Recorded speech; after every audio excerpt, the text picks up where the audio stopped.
Welcome to the third segment of the program here at the SRIF headquarters. And currently, as you can see, we are in the Soil Analytical Lab here at the SRIF HQ. And Dr. Vinesh joins me again, CEO of SRIF. Why is this lab, what is this lab about, and why is it important for the fraternity you run here? Thank you, Anish. And this is the heart of the sugar industry. When we say heart of the sugar industry, this is where our soil is being tested. So if you see, you want to grow crops, you need soil. And now we have seen, and you must have heard over the news every place, that our soil is in a bad health. And this is where we try to see how healthy your soil is, what needs to be added, how we can amend your soil so that you could have a good production. Now, Anish, you must be knowing that annually the government gives a subsidy of around 20 million. And when the farmers receive this subsidy, they go and get the fertilizer. And the thing a lot of people believe is, okay, we'll just go and apply the apply the fertilizer. But here at the lab, we collect the soil samples. This is collected by the field extension team of FSC or our officers, and they send it up here. We got two labs. One is here in Ras Al Otoka, and the other one is in the Northern Division. So what actually happens is we collect the sample, it comes up here, then we start the testing.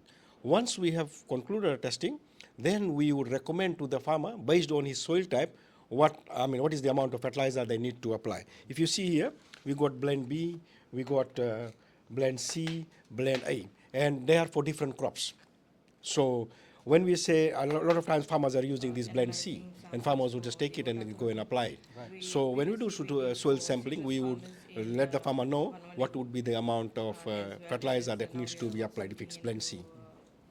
If you explain what you've explained to me, if you explain it to a farmer, just like you've done, do you think the farmer will understand what soil health is about?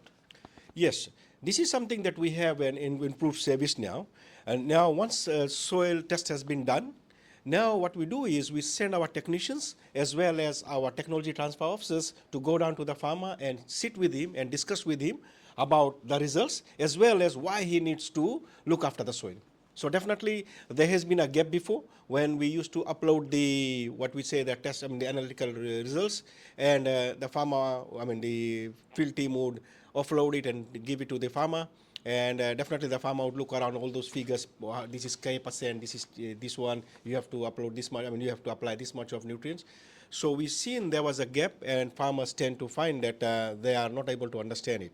So with this, we have seen what were the gaps. So with this improvement now, when our field team, when our lab team, as well as our technology transfer team, they are well trained in terms of explaining to farmers in the local context, in the local language. We also try to make sure if it is an Ethiopia farmer, we will try to send a staff that speaks Ethiopia, or if it is a person who speaks Hindi, we definitely would send down for a farmer who converses more in Hindi. Dr. Vinesh, I'll take a break from you and I'll go and speak to Doreen Pillay, Senior Scientific Officer here at SRIF. She is in charge of analyzing soil that comes through. Doreen, thank you very much for speaking with us. And could you explain how do you go about, what's the process of sampling the soils that come to you? Okay, thank you.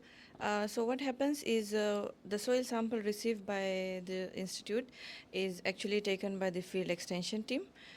They do the sampling from the field and they bring it to our lab for analysis.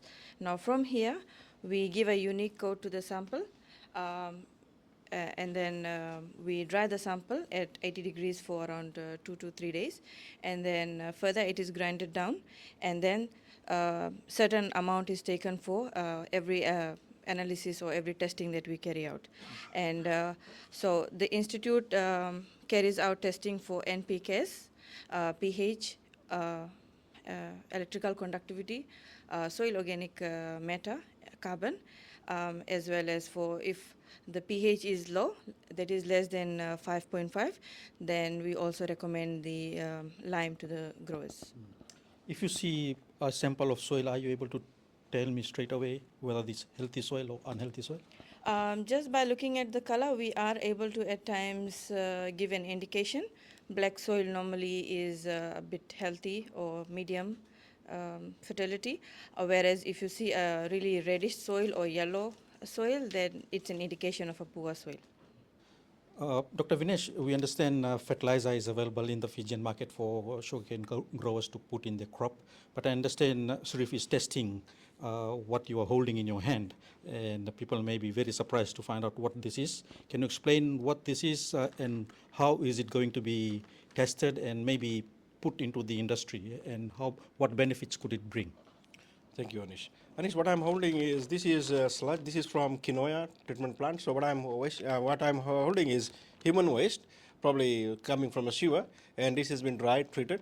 And at present, our aim is, and we're working with the industry in trying to find out some solutions apart, moving away from chemical-based fertilizers, mineral-based fertilizers to some biofertilizers. And this is where we're bringing in this sludge. We are trying to find out a solution where we could work with the cane farmers in seeing we can find some local sort of resources to incorporate and enhance their soil fertility. Apart from this, we are working with the poultry industry as well, where we're bringing in the poultry manure, and at present we are doing number of trials to see if we could enhance soil fertility and manage soil health through these biofertilizers.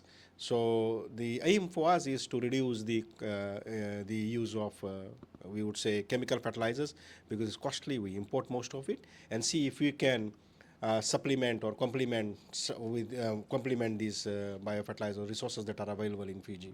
Do you think farmers will embrace this? Definitely, there has been. I have come from the agriculture sector. We have seen that farmers has been using it. Is again there is some ethical concerns with this human waste, and it is going down into the thing. But at the very end of the day, what we eat again, it comes from the soil. It goes through our mouth and it goes through a process. So definitely, with the right sort of advice, with the right set of understanding, definitely farmers would be there to, embrace this. But at present, it is still at infant stage. We are trying our best to see what is in there, how we can incorporate, or we can use it with the chemical fertilizers, or we can have to go on standalone, or we have to mix it with poultry manure. So at present we are working with the industry, with other sectors as well, in seeing some of these solutions locally. Currently, we have come to another lab here at SRIF, and it is called the Plant Tissue Culture Lab. CEO of SRIF, Dr. Vinesh, can you explain what this lab is about? Thank you, Anish. Firstly, if you look at tissue culture, it is, if you say it's a method of plant propagation, and this is what we say is a very safe way of transporting tissues when you want to from country to country as well. And here at Sugar Research, this is the place where we propagate high-yielding cane varieties. We propagate it here, and then we take it down to the field. And the main purpose of it is to maintain the rigor, plus it is disease-free. So from here, once we have got the islets, the seeds, we take it down to the field, and Kaj will be explaining to you the process process which we follow in terms of making sure this reaches down to the farmers. So if you see here, this is a 3-month stock.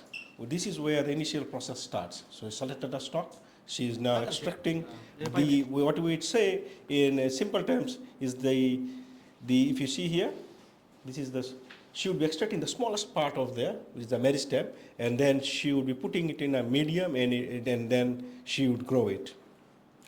So from here, the tissue has been taken out, and joining me now is Kashvi Gounder, a scientific officer at SRIF.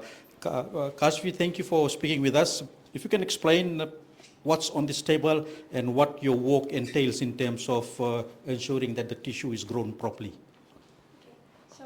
From where she has brought it up from extraction, we actually kind of bring it up to the apical meristem. This is somewhat like how the meristem will look.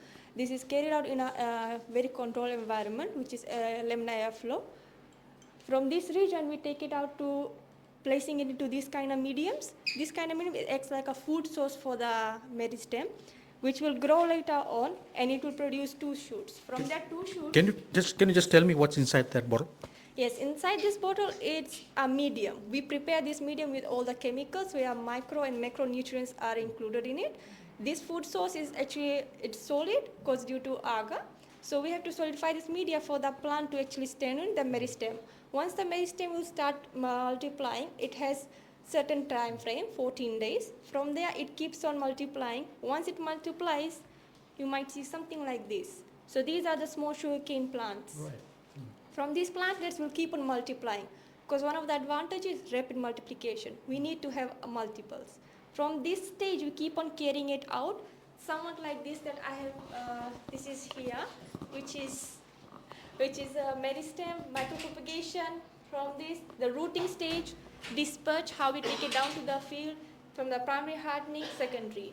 This is what we actually have in our greenhouse at the moment. This is primary hardening. That's why the plants are really small. Once it's secondary hardening, it will be really long and it will be stronger plantlets.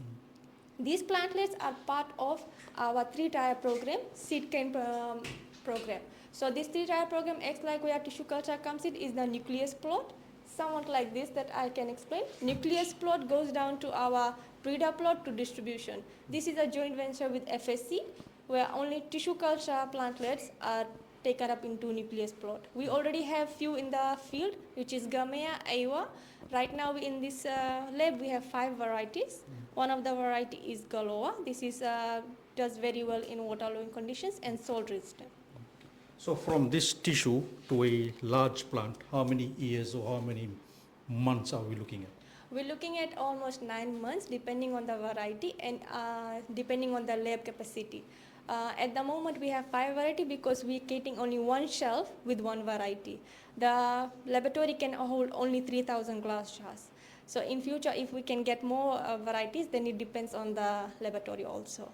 Dr. Vinesh, 19 commercial varieties of sugarcane has been produced by Srif and its predecessor. We'll speak about 3 varieties. Here is, as you can see, the Naindiri variety. Can you explain to me briefly what this variety is about, where is it grown, and why is this crop a Gudu crop? Thank you, Anish. Yes, 19 varieties, and Nandiri is one of these varieties. This variety was released in year 2000. This variety, predominantly this variety is, we would say, most of the growers in the northern division, they grow this variety. If you look at our master award, it states that you need to grow 3 varieties, and there's a reason to it, Anish. One is, if you look at Nandiri is early maturing variety. The sugar content would be quite high when the season starts. Then there is mid to late maturing, and then the other variety would be late maturing. So, if you harvest this variety in the this is early maturing variety, so the sugar content would be quite high. Now, the other thing about these varieties, and this is something that we want to, with this forum or with this platform, we want to let farmers know, these 19 commercial varieties that were released all have got good attributes. They can produce well, but for different soil conditions, different environment, different reasons. For example, we have got varieties that are good for mechanical harvesters. We have got varieties that do not lodge, meaning that they don't fall up. We have got varieties that they do well in waterlogged conditions. That's the reason we have bred them. Now, this is Mana, and one of the challenges the industry at present is facing is this is a late maturing variety. This variety was released in 1972.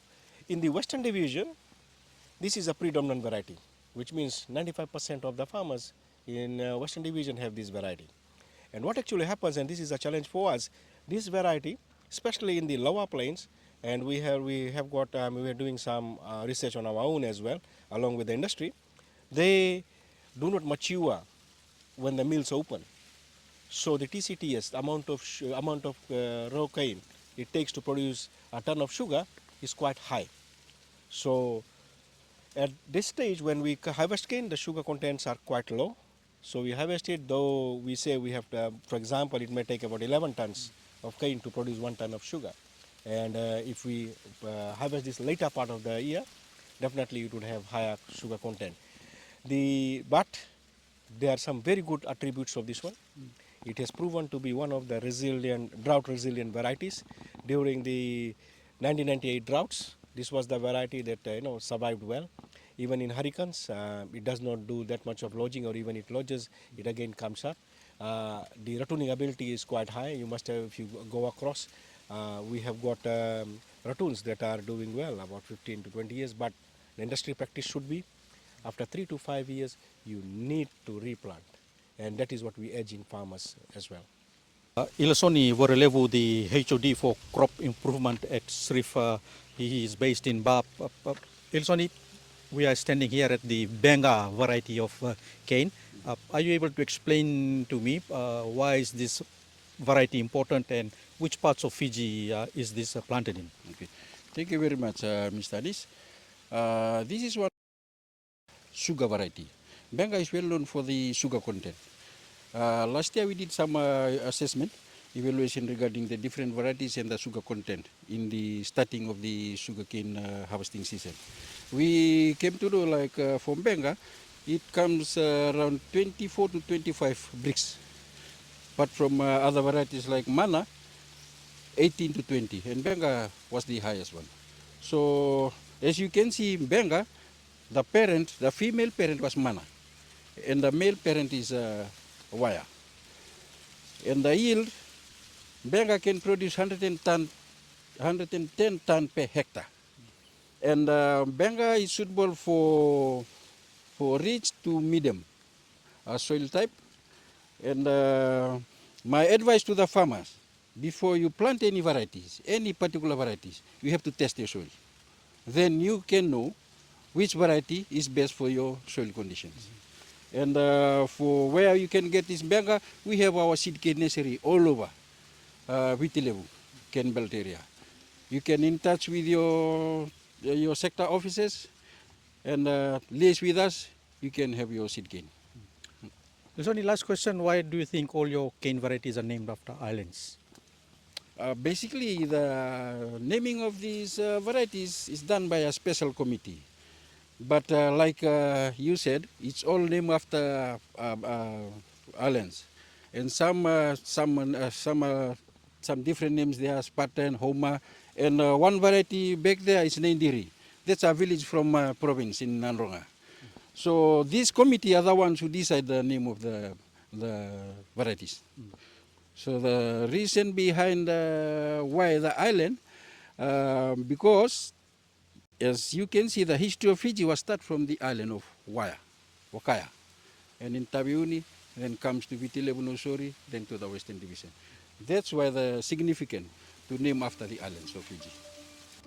That's the program for today, and as you have seen, we have been here at the Sugar Research Institute of Fiji head office in Lautoka, Drasa Lautoka, and we were fortunate to talk to the CEO of SRIF, Dr. Vinesh Kumar, and his staff who have explained why SRIF is important for the sugar industry. Join me again next week.